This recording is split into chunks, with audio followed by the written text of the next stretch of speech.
So then we have to continue this question about the photoelectric effect, and we're told the frequency of electromagnetic radiation is varied. Maximum Ke is given for each value of F, and that shows the variation of the maximum kinetic energy with F.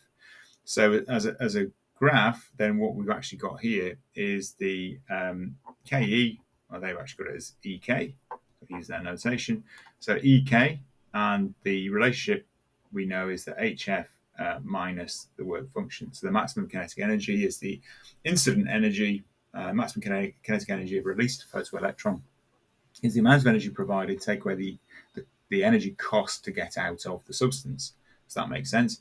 So then we've got a fairly straightforward straight line graph where we've got of the form y equals mx and then plus c, where m is the gradient, and that's Planck's constant.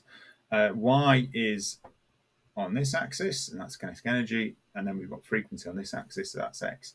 So we have graphs with a negative intercept, all with the same gradient, and we're given an example here, and we've got a dotted line, and that is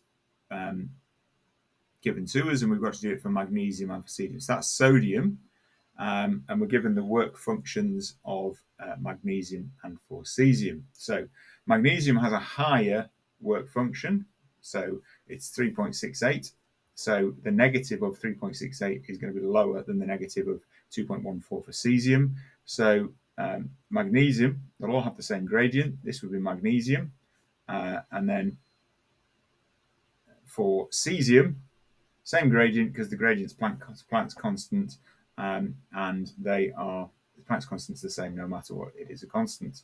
So that's your cesium one, and that's magnesium. So there are the two graphs.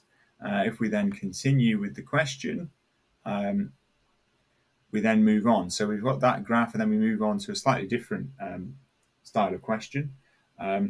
This time we have same principles. We've got monochromatic radiation, we've got photoelectrons released, and then the experiment's conducted in a vacuum. Photoelectrons move towards the conducting cage. Stopping potential V is measured using a circuit connected to the metal conducting cage, but a small amount of air now leaks in. Explained how the measured value of V is affected by the presence of the air.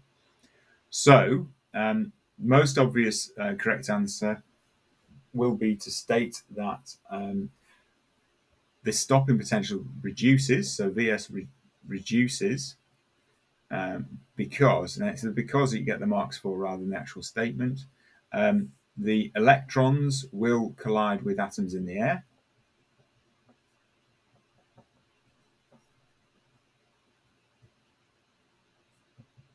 And that's one mark.